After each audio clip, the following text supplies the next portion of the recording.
here at the Academy Sports and Outdoors. Look how fast they clean that Techniques, stuff and up. certainly the CCA workbench. And Dave, if you ever do that again, Oh, I will. I'm going to I'll let probably Freddie and Ben I'll do far worse have than that. their way with you I've after made the way, show. I've made way worse. Yes, you have. Worse messes. Yeah, exactly. All right, we're talking about Yellowtail snapper, and he's one of the easiest snapper for us to identify. Of all the snappers, you know, a lot of people have a hard time trying to figure them all out. He's not one of them. He's got a big, beautiful yellow tail, big yellow stripe down his side, and little yellow spots on his top. And that tail is his power.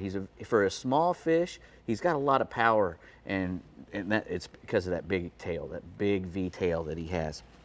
Now, most of the time in Florida, you're going to be catching them, like Randy was saying, between 30 and 120 feet of water. They're going to be around a reef or a wreck in clear water usually. And you're wanting to have some current. In Florida, you know, you can catch them up to 5 pounds. Oof. You know, the biggest one I ever caught was about 5 pounds, and I caught him on a head boat with a kingfish rig, a whole ballyhoo on a triple hook. You know, wow. Trying to catch a kingfish. And I thought I had a kingfish on because it was a big a big yellowtail snapper. And I gave that thing to my father-in-law. It was like I gave him a gold Rolex watch.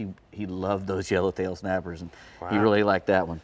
But, you know, they get up, I think the world record, the Florida state record's 8 pounds. Caught up by Fort Pierce, so you can catch a great big one. So how are we going to catch them?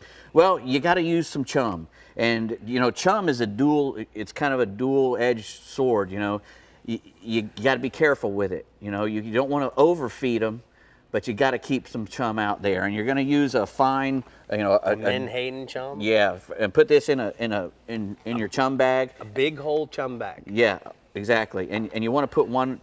Usually, you can put one on each side of the boat. You know, and right. Use the extra fine though, because it's not putting out great big chunks that'll fill them up. We just want them to get out there. And when you first stop, you know, you don't want to start fishing for them immediately. You want to give your chum time to work. You know, you put your anchor out and you wait, and you put your chum out and you start get you some old rolled oats. You know, you can get these from any grocery store. You don't have to go to a feed and seed. Just get the rolled oats. They're very cheap. They're a lot cheaper than if you go to a specialty store and try to get them. But you soak some of those in some water, and you just not till they're soup, but you know, get them nice and soggy, and then you just throw some of those out, broadcast a ladle full. Yeah, every like 5 minutes or so.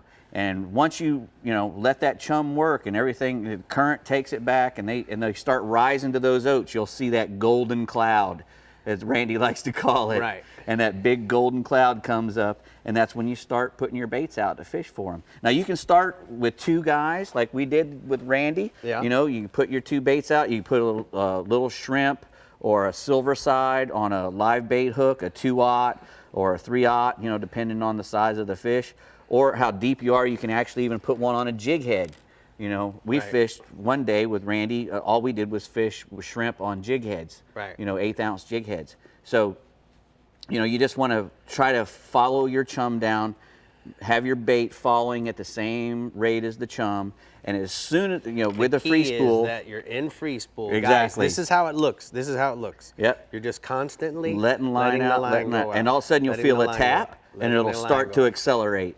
Right. Tap, and then it'll accelerate, and then you just wind. Just wind. You don't have to jerk. You don't have to do any of that. Just wind, and he'll come tight. And if he doesn't come tight, you bring it in and you put another shrimp out. So 10-pound mono or 12-pound mono straight to the hook is what we used with Randy. Yes, you don't want to be messing around, because they've got really good eyesight, and so good in fact that if you start catching a couple and then the bite stops, stop fishing for a few minutes. Or just put one bait out at a time. Yeah. Because if you start, having 3 or 4 people putting baits out back there, they get spooked and they don't like it. So you got to be patient with them, and you'll catch a lot more if you're patient and let your chum do its work and don't overfeed them.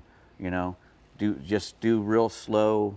Every 3 to 5 minutes, broadcast some of those oats, and make sure that you're using fine chum in a fine bag that's not letting big chunks back there and filling them all up.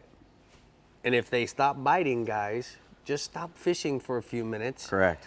keep broadcasting the oats, keep shaking the chum bag. You might Right. have to reload your chum bag because Exactly. you might have been there You for a can, while. you know, I wouldn't leave without 5 or 6 boxes at least. Yeah. You know, Yeah. you don't want to go out there with 1 box of chum. You know, Right. bring a bunch. You can't have too much. All right, Brie, we need to chum another region. Where are we going next?